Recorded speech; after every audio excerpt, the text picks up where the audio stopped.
TalkErie.com. Erie. It's a Monday, all right. It's Monday, July 28th. Welcome back for another Flagship City Sports Talk brought to you by Quick Fill. Nick Arvin here in the studio alongside Paul Adamczak. Paul, how was the weekend? How you doing this morning? Very well, very well. It was a warm weekend for us, very humid, but you know we have AC, so we were doing fine. I felt good. It was relaxing. Yeah. How about you? I was hot, and my wife's like, "You would never survive in Florida." I'm like, "No, that's why I live in Erie. No, I would not survive in Florida. I don't know how people survive in a place like Florida." You jump from air-conditioned room to air-conditioned room. That's it. Listen, I'm here for that. Unlike this guy who often camps in a tent in the middle of the humidity, the great and powerful Rich Smith. How are you, man? Not camping this weekend. See, it was too humid even for you. Even for Rich. That's how you know. I spent most of my time in the house. My kids were home from camp. I didn't have to pick them up this week, which was great. Yeah. But I did have to take them back down yesterday, and it was open up the door, get out. I want my air conditioning back on, and see you at the end of the week. I was talking about Tuck you and on roll, Saturday. roll away from the vehicle. I was talking about you on Saturday. We had my son's 5th birthday party, and one of our loyal listeners was there, and we were talking. He goes, "Do you call Rich the Great and Powerful because of where he's situated on the camera? You never see his face. He's kind of like the Wizard of Oz." If you're listening on the radio, you don't know what we're talking about. Check out the stream on YouTube, X, Facebook, wherever. I turned around, and that's why I face away from the camera. Yeah, you got a face for radio, my friend. We all do. That's why we are here. Anyway, we got a great show lined up today. We're going to do some training camp news here in the early part of the show. Halle, the intern, this is her last week with us, so we said, hey, you do a segment. This one's on you. So we got a segment coming up with her, and then we will wrap up the show talking, kind of keeping with our theme of college training camps. We'll finish up the show talking with the new head coach, Matt Scott, of the Edinboro football team. So Making the second appearance on the show. Love that. Not often we bring you back a second time. But That's how good he was the first time. I will take it. All right, so we do have some NFL news we want to get to. So let's go ahead and let's start, I think, with the biggest news to come out of training camp this week, and that is you already have 2 of my 3 keystone players have been injured or arrested. And we talked about Cleveland Browns running back Quinshawn Judkins getting arrested a couple weeks ago now. And then over the weekend, my other keystone player for the Steelers was Broderick Jones, making the switch to left tackle. Also has a groin injury, which, guys, I don't know. That always sounds like the worst injury to me. It just sounds ambiguous, and I don't want anything to do with it. But In any sport that you are required to move, the groin is super important. I haven't seen the clip, but from what I've heard, it does not look good. So that is not good for me and my keystone players, but also not good for the Steelers, as you have a left tackle who's already moving back to a position and now injured on a shortened training camp. So Now, when you said biggest news, I thought you were going to go with the Aaron Rodgers and DK Metcalf, our suite mates or dorm bunk mates down at St. Vincent College. I thought that's where you were going. No, but I don't think I actually saw that. So Now, hold on. You didn't see this? No, I think I missed that. Fill me in. So they are rooming together, all Yeah. right, trying to create chemistry. Yeah. I don't know how all that is decided. know. Did the Steelers put it together? Did the players just, hey, do you want to be my roomie? Yeah. I'm sure that one was designed. The best story that came out of that, though, was you really didn't see this? No, I swear I Aaron didn't see Rodgers this. I didn't see this. demanded, he banned DK from flushing the toilet after he falls asleep. He said the toilet flushes are extremely loud in this dormitory. He wasn't happy to share a bathroom as it was. He banned DK from flushing the toilet after dark. I have so many That's questions. what I thought we were going to lead the show with. I have All right. so many questions. I've been in those dorms, so I understand it. But for DK, like I think of me, if I'm DK in that situation, sometimes you wake up in the middle of the night and you got to go. What do you do? Do you just go screw it and go, or are you going to, like, I don't know, You go into the rookie's Joey bathroom. Porter? Yeah, exactly. Joey Porter's bathroom, Tomlin's bathroom. You're walking over to the rec hall. I don't know, but listen. My first thought was, like, you've seen Aaron Rodgers and then you've seen DK. Can you imagine telling DK to do anything? Hey, don't do that. No. He does it. And But what are you going to do? If it works like Matthew Stafford's first year in the Rams, when Stafford went to the Rams, notoriously him and Cooper Kupp had breakfast every morning. They developed a chemistry, had an awesome year. If it works out the same way for Rodgers and Metcalf, you hold that in as long as you can, buddy. Fair. It's worked so far in camp because they are making some good connections. 7 shots is one of the big Steelers training camp exercises to watch. You got 7 shots to score. I don't remember if it's in the red zone or at the 10-yard line. Or the 5, but it's he's made a couple touchdown passes to DK already in training camp. So I don't know. I think there's some exciting things coming. I'm not ready to say there are people that are watching. He had a great interview with Kyle Brandt of NFL Network. Rodgers did. You're seeing the connections happen. Once you got past the first video of Rodgers threw an interception on his first play of training camp, and then now you're seeing touchdowns all over the place. People are starting to get hype. I'm not quite there yet. But I will say he's saying and doing the right thing so far that you would want out of your starting quarterback. I agree. I think he's done a nice job. I also think J.J. Watt had a nice post over the weekend explaining to people how training camps, people keeping track of training camp stats are completely useless. You don't know what the defensive line is doing. Right. You don't know the coverage. You don't know the design of the play. Yes. So it's empty stats. But, yeah. I mean, from a highlight perspective, you want to see Rodgers to DK over and over and over and over for the next month. So you love to see that. A lot of good stuff coming out of Steelers camp, though. Yeah. I mean, if you're following those training camp stats, Will Howard right now is winning the quarterback competition because he's 31 of 35. He's got an 88% completion rate, 12 passing touchdowns, 2 rushing touchdowns, and 0 interceptions. So if you're somebody that follows training camp stats, he's going to be QB1 over Rodgers. That's got to be like the gold standard of why training camp stats don't matter. There it is right there. One training camp stat that does matter, though, let's jump over to Cleveland because Kenny Pickett, who had been kind of reported as the QB1 doing well so far in training camp, goes According down. to Mary Kay, he was QB1. He took all the first string snaps through the first 4 practices. Yeah, he goes down with a hamstring injury, which can be something that really nags a quarterback. But I think even worse when you have a 4-man quarterback competition coming into training camp. So, I mean, how big of an injury is this for Pickett and how it could potentially shape the quarterback room in Cleveland? I think that's his leverage over Flacco. You have 2 there's 4 quarterbacks in camp competing, but really 2 of them are vying for the week 1 starting job. It's Pickett and Flacco. I think Gabriel and Sanders are going to be given a long leash, plenty of time to develop over the course of 6-8. I think their bye week is week 9. So you're going to have 10 weeks once the season starts to kind of get their act together. Pickett and Flacco was really the 1-2. Pickett's advantage over Flacco was his mobility. Flacco was never a runner, even in the elite prime. Joe Flacco days. Right. So Pickett's always been a good mover. So without that ability to be mobile, that is a huge mark against him. If I'm a betting man, which I'm not, I would say that Flacco is probably the safe pick for week 1 right now. Yeah, I mean, especially if this continues to nag Pickett. But guys doing well in camp. We're talking training camp stats. Yeah. Sanders has done well in practices. From what I've heard, the advantage that Gabriel has over him right now is basically from the operation of an offense standpoint. He knows the verbiage. He can talk to guys in the huddle. He's played a little bit more under center. Just all the little things coming together. Sanders is more than physically talented enough to play the position, but there's a lot that goes into the QB position. Yeah, I mean, it goes back to the training camp stats. I mean, you see these incredible touchdown passes by Shador, but it's like, oh, he's playing the 4th-string defense, and it was a design, trying to build connections with Harold Fannin or something like that. So, no, I think that'll be a big one to watch, too. Let's make a pit stop over in Buffalo. If we have to. I know it's your favorite team to cover here. But I think, let's stick with the kind of injury news that we're kind of coming through, because that's really the biggest takeaway. A lot of nagging injuries up in Buffalo. Right. And the biggest question for me of the Bills' offense was looking at that wide receiver room. Does Keon Coleman make a next step? What happens with Khalil Shakir? You have Josh Palmer's there now. I was going to say Jordan Palmer. That wasn't right. Josh Palmer, Curtis who Samuel's is looking like, reports are saying he's going to be the wide receiver 1 opposite of Keon Coleman on the outside. He's looking great. But you got Tyrell Shavers, who has an injury, so that kind of opens up a little bit more there.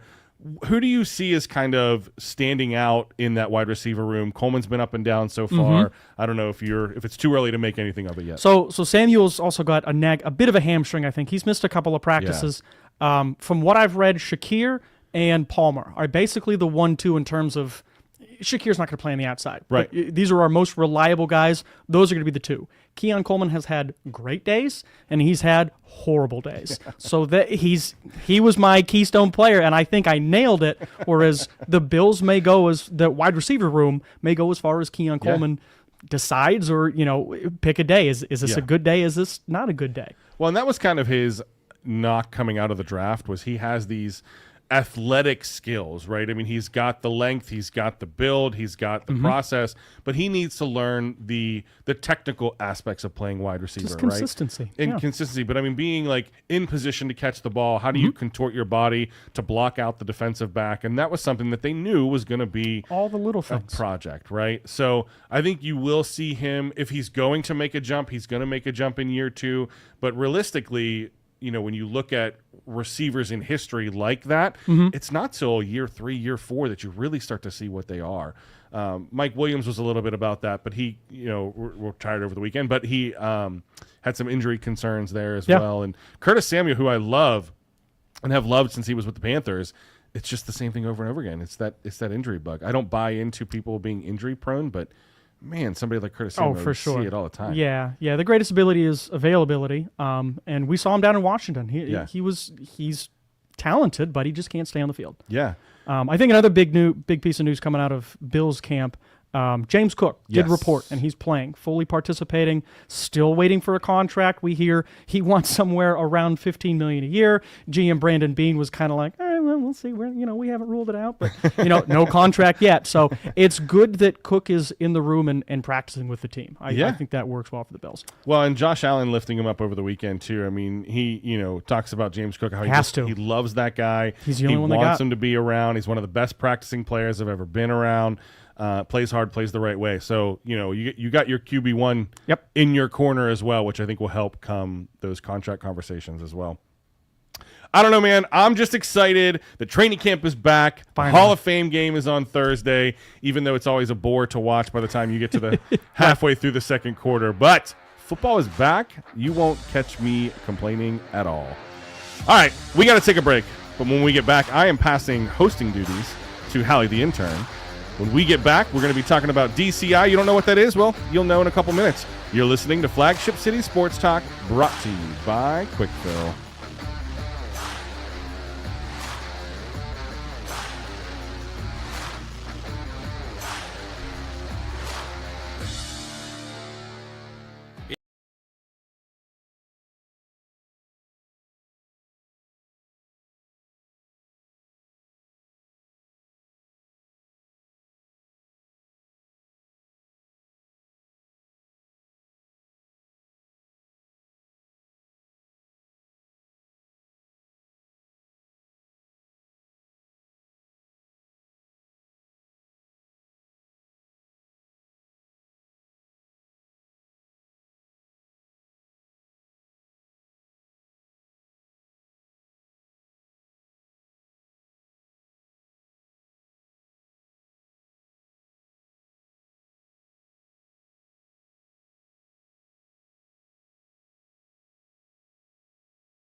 Oh, welcome back. That's my terrible impression. So funny. You're listening to Flagship City Sports Talk. I can't. That's so funny. Intern Halle on the mic. A little switcheroo today. I'm here for it. I'm here for it because it's less I have to do. Teach us something, Halle. You got it. Y'all, I'm excited. We're talking DCI. What DCI? is DCI? I'm so happy you asked. Thank you so much. DCI, Drum Corps International. What is Drum Corps? Well, I'd love to tell you. Thank you so much for asking. This is not your average marching band, you guys. Okay. I know a lot of people are like, I've seen a marching band at halftime, blah, blah, blah. It's all the same. Something to watch while I grab a hot dog from the concession Exactly. stand. Yeah. No, it's not. Pepperoni roll. This is a show in and of itself. Okay. This is like world-class performers. People audition from all over the country just to get into these corps. There's open class, there's world class, there's all age. We're Okay. going to talk world class. Okay. 'Cause I don't have time to do all that. This is taking place in Erie? Eventually. We'll Okay. Get there. We'll get there. I'm sorry. Okay. There's Oh, corps- jumping the gun. I know. There are corps all over the country. So, again, world class, we're going to say there's 34 corps. That's a lot of corps. Each corps puts on a 10 to 15 minute show. Okay. And I use show lightly because these are productions. You've got huge props. You've got huge voiceovers. Especially nowadays, they're leaning into a lot of technology. In your front ensemble, the people with the xylophones and all that. Yeah. Whole, like, audio engineers going in, making sounds. That would be a fun dream job. But, I mean, you've got your... Basically, this is all to tell a story. I Okay. mean, music is huge in storytelling. It's the universal language that you want the audience to draw in and feel what you're feeling. Yeah. If you've never been to a drum corps show, you don't know what it's like. Videos don't do it justice. I wish I could show a video, but Copyright. Even if it's like public domain, even their warm-ups are copyrighted. Interesting. I'm like, what are we doing here? They're trying to make money is what it is. I know. She sent me this really awesome clip of Bohemian Rhapsody last night. so And I was like, good. I love it, but we can't play We it. can't show Well, we it. could have on the air, but we couldn't put it on the stream. No. Terrible. Wait, so let me ask you a question. Please. Is it just, you said Drum Corps International, is it just like drum lines or is it full marching bands? This is full marching band. Everything except the woodwinds. Okay. Sorry, woodwinds. I'm a woodwind myself. But we just don't carry the sound it takes to knock your socks off. Okay. Okay. You've got drumline, you've got your brass mainly, you've got your color guard, your front ensemble, and Yeah. then your drum majors. So everything but your woodwinds. So I've heard of like Bands of America where, Okay, you know, yes. like McDowell can compete and go against these other schools internationally. Is DCI like that where it's like McDowell at DCI or is it like an all-star These team where are- it's people from yeah. different These are bands? independent groups, Okay. independent organizations, different high schools or people from high schools Yeah. audition to get into these groups. Okay. It's all, independent groups. They're not affiliated with schools. They're their own entity organization. So it's like a Drum Corps all-star team. Sure. Yeah, I like that. Okay. Yeah, all-star team of all your musicians, your color guard performance, all of it. Okay. It is intense. This season goes from May until mid-August. So you have championships in Indianapolis, Lucas Oil. Apparently that's a famous stadium. I've never been. I really wish I could. Heard of it. And you're on the road. You're on the road the whole summer. You don't get to go home. Once May hits, you have your home base for training. That's 12-hour days at least. Yeah. And then you're on the road. You don't go home. You're sleeping on the bus. You're sleeping in sleeping bags on gym floors. Do you have to pay out of pocket for that or is it? Thousands of dollars. Performers will drop thousands of dollars each season. Just to be a part of it and just to travel? be a part of it. Do you have to bring your own instrument? No. Okay. People thought I was crazy for living like a homeless person and paying a lot of money for I it. know. Everyone's like, why don't you do drum corps? I'm like, because I have rent. Yeah, but they're not sleeping in tents in the middle of woods. No, you're sleeping on buses. You're sleeping in. So it's gym floors. intense, but it's not intense. But I'm I gonna. wish I'm I gonna- had a Hard, brass. hard. I wish I had a brass. Wah wah wah. Literally, I'll bring in a trombone. Oh my gosh, I can't with the dad jokes. You're throwing me off. 2 minutes already. Well, if that sounds interesting to you, go to DCI Lake Erie. Go to DCI.org to get your tickets. You get 7 world-class performers. You ready for a 2-minute drill, Paul? Let's do it. Let's do it. I wasn't ready. I was too busy thinking about DCI. So Paul, Uh huh. I still don't have it. Where it is. Dude, soon. Okay, Gannon head football coach Eric Rayburn has named Eric Pratt as the Golden Knights' new offensive coordinator and offensive line coach. Pratt comes from UNC Pembroke, where his offense averaged 43.5 points and 467 yards per game in 2024, while allowing just 11 total sacks. He brings experience from Bucknell, Wingate, and East Stroudsburg, and is a former All-PSAC lineman at Westchester. Edinboro University has partnered with Influxer, marking its first official move into the NIL space. Influxer, which works with over 500 schools, will offer Edinboro student-athletes personalized merchandise, stores, and educational support. Fans can shop for their gear at the official Influxer Edinboro store or directly through athlete pages. Influxer is a company that essentially helps athletes monetize their brand through co-branded apparel and other products. Mercyhurst men's and women's tennis teams were named 2025 ITA all-academic teams with team GPAs of 3.49 and 3.63 respectively. 6 players from each squad also earned ITA Scholar Athlete honors, including Danella Raccoon and Kayla Dean, recognizing GPAs of 3.5 or higher. For the 9th straight year, Penn State Baron Baseball has earned the ABCA Team Academic Excellence Award. The Lions posted a team GPA above 3.0 for 24-25 with 9 players named All-Academic AMCC and 4 earning Peak Performer honors with GPAs over 3.5. And finally, PIAA Heat acclimatization for high school football begins next Monday, August 4th. This is also the first day for boys and girls golf. Schools must have 5 consecutive days of heat acclimatization before allowing any contact drills. Full contact practices may begin Monday, August the 11th. Heat acclimatization. Yeah, I always said acclimation because it's way easier to say, but it put in acclimatization for me here, and I had to read it. So I mean, that's a wordle for a Monday that's morning. that's a lot of letters. Yeah, 15 plus. Acclimatization. And you did it twice. That's even more I did. impressive. I practiced in my head. See, I played in the days before Heat Week. It was always. It was always. I thought that was warm. part of it. It was always. It's not warm. that old, actually. And the funniest thing to me about Heat acclimatization week is it's usually like one of the cooler weeks of practice. It's usually like in the 60s, and then like Yeah, they get they're in the not pads. doing it Oh yeah, now. back to 85. They're not doing it now when, it's 90 Yeah. in the shade, and yeah, it's crazy. Well, so that we don't have to worry about Heat Week, let me take a second and thank all of our sponsors.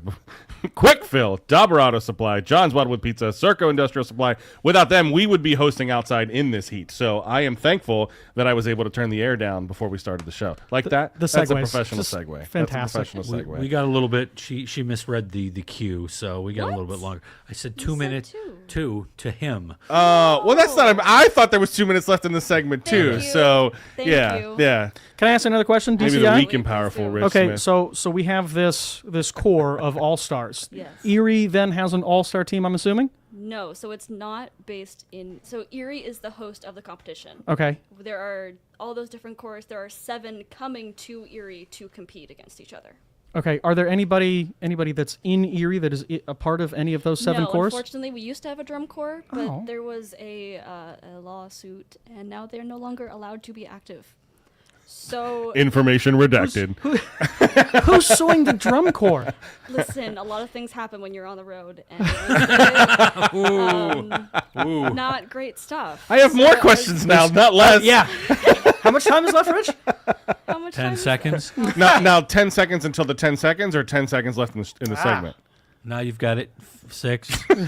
4, Oh man, 3. go watch Okay. DCI. Oh, DCI Monday, 6:45. Bam. Take us out, Halle. No. All right, when we get back, we are talking with Edinboro football head coach Matt Scott. Halle, thanks so much for everything you've done for us. We'll do a my pleasure. thank you at the end. All right, we got to take a break. When we get back, like I said, we are continuing on with our college football training camp rotations, whatever you want to call them. That's it. Taking a break. You're listening to Flagship City Sports Talk, brought to you by Quick Fill.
Welcome back. We got Rich on his heels today. Oh, my. The DCI conversation kept going. What were those questions during the segment, Paul? I don't know. I got thrown off by the 2-minute thing, and I was like, oh, yeah, I've got something to do. Sorry. In unrelated news, we're looking for a new intern for the second week in a row. You're listening to Flagship City Sports Talk, brought to you by Quick Fill. Having some fun here this morning. So we've been going around the last couple weeks and doing our version of training camp pit stops for Erie County College teams. We had T. Frank Carr come on and give us a preview for Penn State football. IP gave us the Gannon preview last week. You missed any of those, make sure you go back and check out the podcast. And now we have the pleasure of having the new head coach of the Edinboro football team, head coach Matthew Scott, joining the show here virtually this morning. Coach, can you hear us? I can. Can you guys hear me? Loud and clear, Perfect. my friend. Loud and clear. I'm not like you guys aren't echoing or anything, are you? No, we got you good. Well, I Great. mean, we are always sounding rough in this morning, but do we have an echo? Are we okay? No, everything's good. Awesome, dude. Good, I did my job. I mean, after a couple strikes this morning, you're lucky. You're lucky over there, Rich. Coach, welcome back. We're excited to have you back on the show. You know, we had you back a few months ago. Again, anybody, if you missed that, go back and check that on the podcast. Coach Scott, so excited to have you back. And what we wanted to do was kind of just preview the team. We'll take it a couple different directions, but I want to start here. And obviously, it's with you. You know, you are the new head coach, bringing your defensive pedigree over from New Haven, having one of the top defenses in D2, and you're bringing some friends along the way. So why don't you give us kind of that what was your thought process in building your team, right? Does bringing in a full staff of familiar spaces give you an edge in year one to kind of put your game plan together? Yeah, I thought, obviously as you're putting your staff together, I definitely try to aim for a little bit of continuity. Some things just didn't really come together to make that work. And I had a lot of guys that I had some familiarity with that I wanted to bring out as well. So we're going to be a whole new gang of guys. We do have some faces on staff that are Edinboro alums that are familiar with the program and wanted to be back and be a part of it. So I thought that came together really well. But from a coordinator standpoint, being able to bring Eric Crandall from New Haven to be the defensive coordinator and know how I operate and how I want things and really just having he did a great job with our linebackers and our special teams at New Haven. So it was a big win to get him a part of our staff. And he's a Jamestown, New York guy. So him getting a little bit closer to home There you go. for him also helped out as well. And then Zach Griffith is a guy, my offensive coordinator that was at WestCon. That's a local area school by New Haven. And they just had a ton of success there, just scoring a ton of points, getting a lot of yardage. And so my familiarity with him and bringing those two guys are really slam dunk hires from a coordinating standpoint. Well, yeah, that's the one thing that stuck out to me. 49.2 points per game in 2024. Listen, we'll take that over at Sox Harrison Stadium. That's for sure. Yeah. When a defensive coach hires an offensive coach, you know that guy's like giving him problems, Yeah. I don't want to coach against him. Bring him over to my side.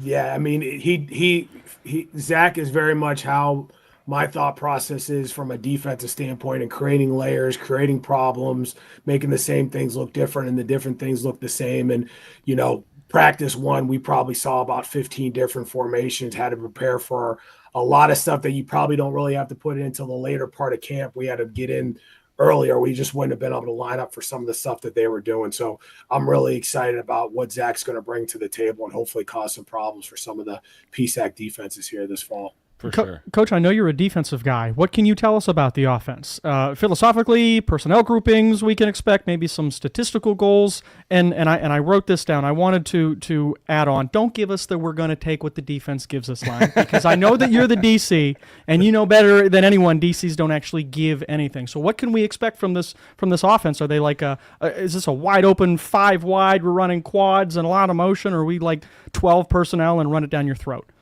Yeah, I mean, the great thing about this offense is there's going to be multiplicity, and we're going to tailor to what our strengths are.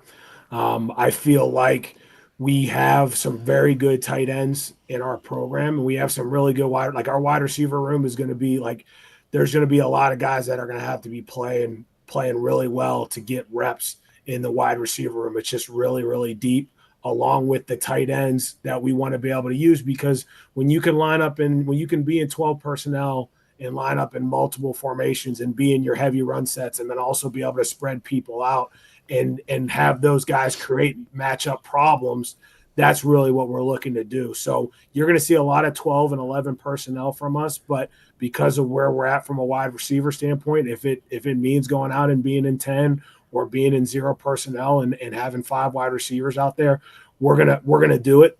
We want to try to have balance, but explosive plays is where it really counts. When we look at statistically, when Zach was at WestCon, they were like, I think there was something stupid like 24-0 when they had more explosive plays than their opponent. So, for us, that's really where it's going to come down to, is creating those explosive plays through scheme, through, formationally causing some problems. I mean, you're going to see a lot of different stuff from us, motion wise, just creating defense is having to create a lot of communication, to be able to get aligned. And, for me, defensively, it's always alignment and assignment.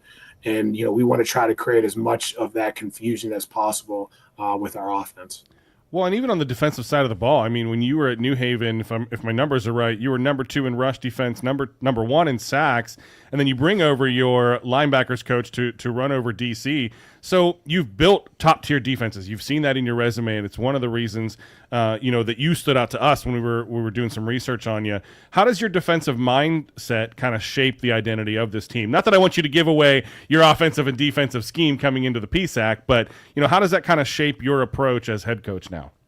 Yeah, I mean, at the end of the day, the biggest thing that we're looking for is creating that accountability, to bring our best every day, and to have to compete every practice. I tell our guys, when we step on the white, you know what I mean? It's game day, whether it's practice, walkthrough, whatever it is. That's the type of intensity, the attention to detail that we have to bring, and the focus that we have to bring. And so we try to create a roster that's going to allow for, we have a lot of good players, that there's going to be competition at every position. Yeah. So no matter if you're the one on day 1 or you're the one week 10, you feel like you have to go out there and you have to practice and you have to perform. And when we do that, that's going to allow for excellence. That's going to allow for guys to raise their level of play. That was why we had success at New Haven, is that we were deep. We had guys that could play, and we were going to hold people accountable. If you're not practicing well on a Tuesday, guess what? Somebody else is going to get more reps to potentially be ready to play for us on Saturday. And I think if we have that commitment to that excellence and that commitment to competing at practice day in and day out, I think you're going to see us have some success on Saturdays. And that's what we're hoping to build, is just being very consistent in what we're looking for, and that standard of excellence that we're trying to pursue. Yeah, for sure. Coach, you named Caden Spiegel and JT Taylor as your first 2 captains coming out of spring ball. What stood out about those couple of guys? Leadership, performance, couple of defensive line guys. Are they just tone setters? Yeah, I mean, they, from day one of when I got there to in the weight room to the morning runs to the practices, those were the 2 guys that just consistently stood out, spoke up, and performed. So, you know what I mean? As a leader, obviously you want those guys that always do everything right, that are going to speak up when something needs to be said. Yeah. But it only goes so far if they're also matching that with what they're putting out there on the field. Right. And both of those guys stood out in spring practice, did a tremendous job for us in the defensive line. I expect really big years out of both those guys. Yeah. So they kind of were the complete package, and everything from the beginning to end in the spring semester. Yeah. Yeah. I mean, so it's good to have those couple returning leaders. And you talked about, building that team as well. And you guys did that National Signing Day. I think there was over 20 players, signed from, whether they're new recruits or transfers and things like that. I mean, we've seen some. Brought a couple of guys with the them. list. Yeah, absolutely. Brought some guys with you, but also, guys like Bryson Robertson, who's the former D10 Defensive Player of the Year.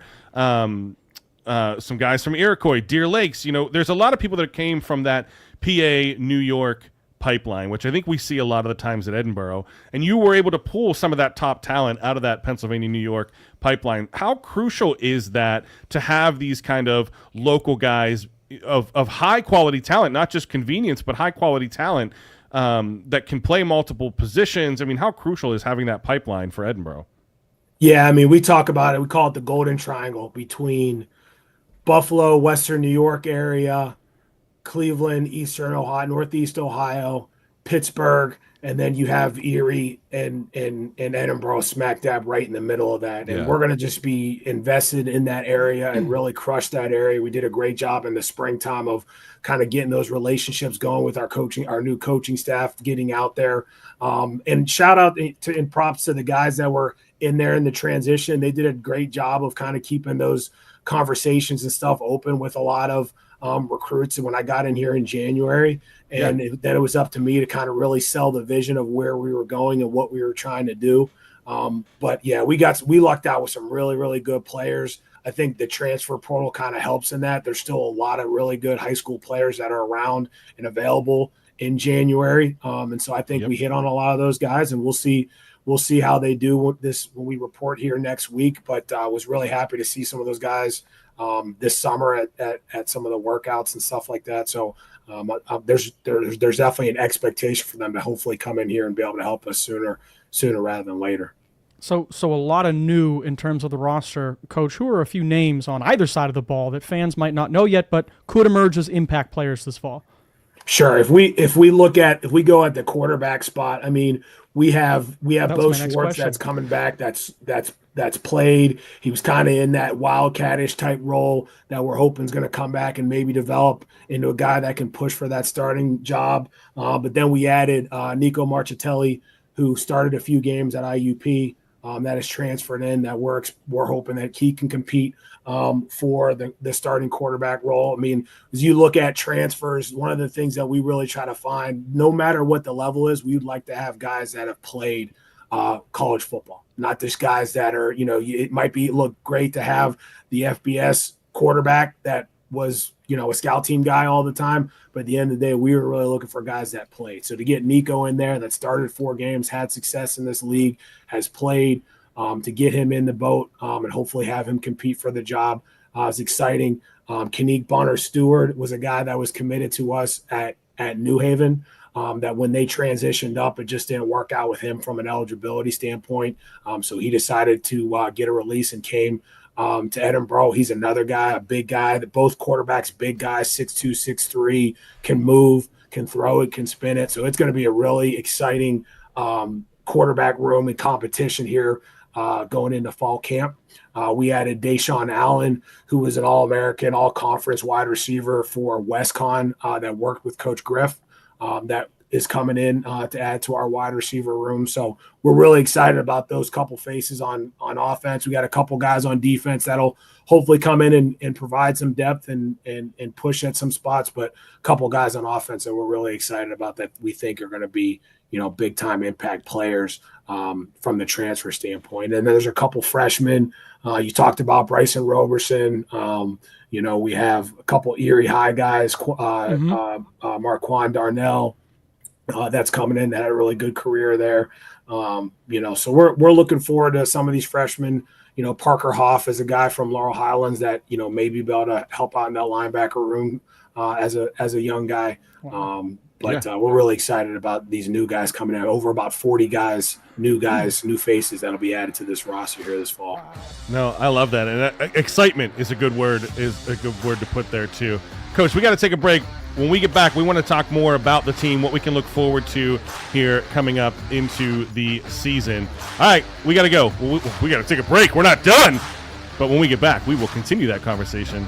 You're listening to Flagship City Sports Talk, brought to you by Quick Fill.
Welcome back.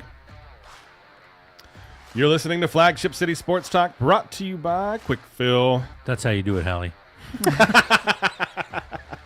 To be fair, I told her, I said, you don't have to do the same welcome back. You can build yourself. And then whenever you gave her the cue to come in, I saw the panic set in her eyes. And she was like, welcome back. Forgot the sponsor. Yeah. We're lucky she's only an intern. We did not. Coach Scott, if you got anybody in the transfer portal for on-air production. Oh, man. Jeez. we run a tight ship over here. Okay. No. We saved the hazing for the end. Coach, sticking with kind of the rebuilding of the team and the recruiting process, you came in and kind of had to hit the ground running.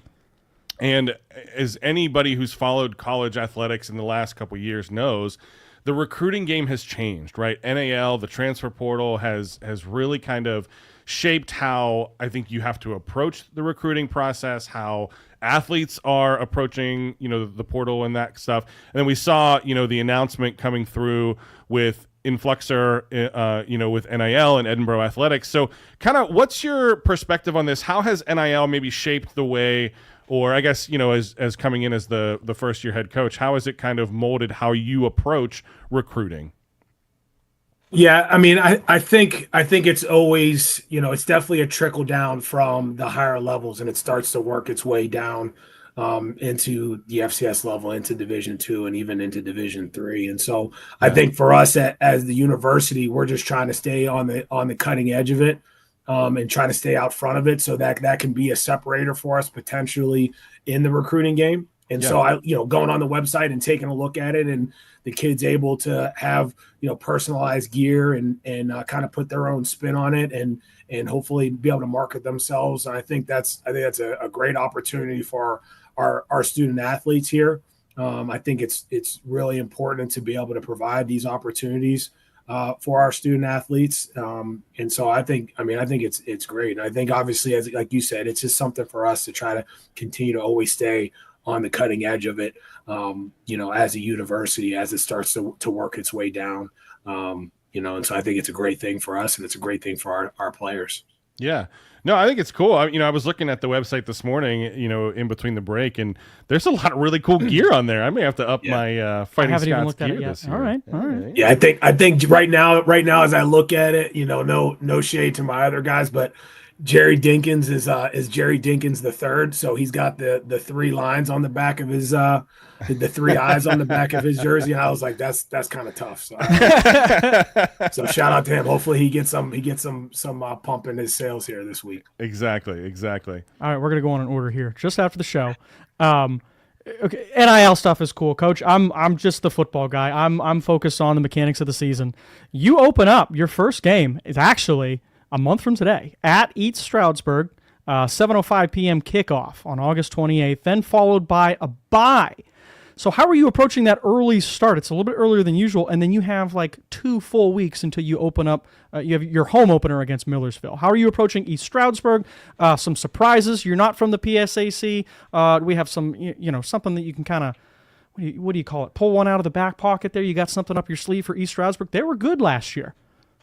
Yeah, I mean, we definitely run right into the gauntlet right from the get-go, opening up with East Stroudsburg, having to go first game, having to go on the road, overnight trip. You know what I mean? There's definitely a lot of minds that are going to be out there in the field that we got to do a great job of wading through. I think the week 0 game helps tremendously for us as a new staff because we get essentially another full week of practice in before you start worrying about the students getting back on campus and things along those lines. So we have basically three true full weeks of training camp, sun up to sundown, all day football, which I think is going to help us tremendously to get to know each other, to work into our schemes, to be able to have that classroom time and that focus from our student athletes and our players to really make sure that we're ready to rock and roll here for East Stroudsburg, who's going to be, they've got a great quarterback coming back. They definitely lose some pieces. Some of their better wide receivers and running backs have gone in the portal. I'm sure they'll be reloaded. Offensive line-wise, it looks like they're bringing a good crew of guys back. I think defensively, they've had some losses there, but, Coach Terwilliger is going to do a great job having those guys ready to go. They've been a playoff team the last couple of years. They've been battling Kutztown as the, the beast in the East there, so to speak. So it's going to be a tremendous challenge for us. But we're really excited about it. There's nothing like getting to open up your season with a playoff team at their place under the lights Thursday night. So we'll be ready to rock and roll. And then we get to go into a bye and really kind of take a look at, hey, what worked, what didn't work as a staff, what did work and what didn't work with travel. So I think it really is. It's unique to have a bye that early in the season, especially coming off of a game already. Yeah. But I think for us as a new staff, it's going to be a great opportunity for us to make sure that we're doing everything from the football standpoint to the travel to the nutrition to the lifting, everything that we're doing it right as we get into the 10-week gauntlet off of the bye. And then we open up at home with Kutztown. So we play 2 playoff teams to open up the year, the 2, best teams the last couple of years in the East. So it's going to be a tremendous challenge for us and we're going to really find out what we got right off the get-go. Coach, give us your one quick, bold prediction for your own team this year. The bold prediction for us is you're going to know you're in a game when you get done with us. You're going to know that you've been battling. You're going to know that you're going to have to fight it out to when you play our team. We're going to play full speed, run and hit, whistle to whistle. We're going to play on the edge in everything that we do, and we're going to press you from a coaching standpoint to make sure that you're sound in what you're doing. You're not going to get away with just playing big boy football against us. You better come ready to go scheme wise and be able to align and assign and call some things up and dial some things up for sure. I love that. That's a defensive head coach. Yeah, it was. Absolutely. Coach, thanks so much for taking the time to join us today. We're excited for Edinboro football this year, and we wish you nothing but the best this season. Appreciate you guys. Thank you for giving me the time to go on there, and look forward to seeing you at some games. Go Burrow. We'll be there. Thanks, All right, Coach. man. Take care. All right, bye. All right, we got a couple minutes left. I'm going to put Halle back on the spot. Oh, I wanted to save some time at the end of the show. this is a surprise for all of us. I've done a lot of picking on Halle. Not to quick jump out of that interview. Great conversation with Matt Scott there. I'm pumped for Edinboro football. He's a football guy, and I remember saying that after we got off with him the last time. I was like, Yep. "That's a football coach." Yeah. Man. He had a little rasp in the voice too. Feels like he's Yeah, been yelling a little bit. yeah. Oh yeah. That's early season. I love it. You got that coach rasp. It's you're in a good spot here in I almost said early August, but because I'm thinking of early August, because Halle, this is your last morning show with us here on Flagship City Sports Talk, and I know that we've done a lot to pick on you and looking for a new intern and put you on the spot. But no, I just wanted to take a minute here at the end of the show and say thank you, for being here, for helping us out, for keeping us in line, because Lord knows we need it here on the morning show. Any of the clips that you guys have seen on social, that has been all Halle. Halle has been helping us out running the live stream and things like that. So though we are losing you, and that's really why I'm making fun of you, is to soften the blow of we're going to be losing you. We are so excited for you and what you're doing in the future. So give us, we got 30 seconds before Rich cuts us off. What's next for Halle Parker? Oh man, I mean, we're just job search. Yeah. I mean, go support to bookend it with the marching band, McDowell Marching Band. Season starts soon. Catch me coaching the guard with my other peeps. And I mean, after that season ends, I'll go anywhere there's a job. All right. Well, Travel the world. the door is open here anytime, you have a last resort that you need something to do. But like anytime you have a last resort. All right, Erie, that's it. We're done for the day. Signing off. Nick Artman signing off for Paul Adams, Zach Ridsmith, and Halle Parker. That's it. We're done. Have fun. Thank you, Halle.